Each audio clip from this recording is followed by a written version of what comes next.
ہندوستان میں ایک بہت بڑے بزرگ گزرے ہیں جن کو لوگ منشی صاحب کہتے تھے۔ ایک مرتبہ ایک گاؤں سے گزر رہے تھے کہ گاؤں کے لوگ جمع ہیں اور سامنے کسی آدمی کا جنازہ رکھا ہوا ہے۔ منشی صاحب وہیں کھڑے ہو گئے۔ لوگوں نے کہا منشی صاحب آپ جنازہ پڑھائیں۔ منشی صاحب نے کہا میں نہیں پڑھاتا، گھر سے پیغام آیا کہ منشی صاحب ہی پڑھائیں گے۔ لوگوں نے اس آدمی کی بیوی سے پوچھا کہ منشی صاحب کا نام تم نے کیوں لیا؟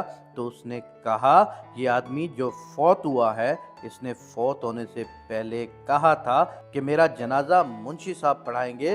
لوگوں نے کہا آج اتفاق سے آپ آئے ہوئے ہیں، تو انہوں نے کہا کہ ہماری بات پوری ہو گئی۔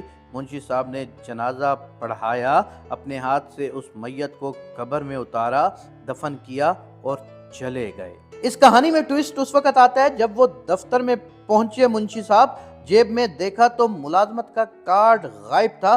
خیال آیا کہ جب میں نے اس بزرگ کو قبر میں اتارا تو وہ کارڈ بھی قبر میں گر گیا ہے، ملازمت کا مسئلہ تھا۔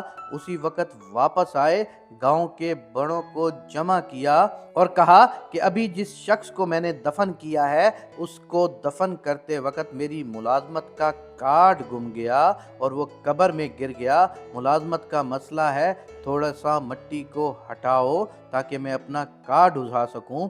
سب لوگ جمع ہو گئے۔ انہوں نے کہا منشی صاحب بڑے اللہ والے ہیں، کوئی بات نہیں۔ مٹی کو ہٹایا، جب اس کے کفن کے قریب پہنچے تو کیا دیکھتے ہیں کہ ساری قبر گلاب کے پھولوں سے بھری پڑی ہے۔ منشی صاحب کو اپنی ملازمت بھول گئی، سیدھے اس عورت کے گھر گئے اور جا کر کہا کہ اماں بتاؤ یہ جو بزرگ تھا اس کا عمل کیا تھا؟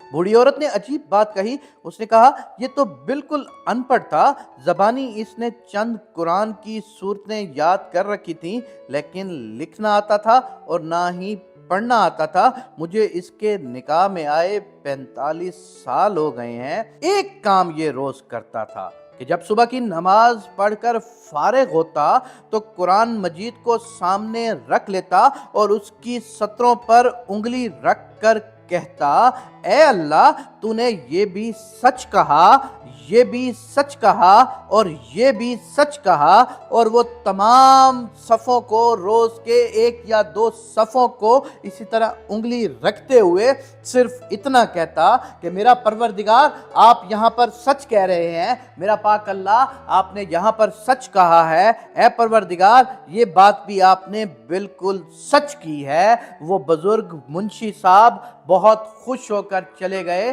کہ اس شخص کا جو اللہ پر توکل تھا، اللہ کے اوپر اس شخص کا جو ایمان تھا وہ آج کے دور کے کسی شخص کا نہیں ہو سکتا۔ یہ بہت ہی زیادہ نیک انسان تھا۔ اللہ تبارک و تعالی ہم سب کو قرآن پڑھنے کی توفیق عنایت فرمائے، اور اگر جو قرآن نہیں پڑھ سکتا تو میری ریکویسٹ ہے وہ اس کا ترجمہ ضرور پڑھے، اور اگر کچھ بھی نہیں کر سکتا تو قرآن کی سطروں پر اسی طرح ہاتھ رکھ کے کہتا جائے اے اللہ تو ہمیشہ سچا رہا ہے، یہ بھی تو نے سچ کہا ہے، یہ بھی تو نے سچ کہا ہے، اے اللہ تیرا کوئی شریک نہیں ہے اور تو وحدہ لا شریک ہے۔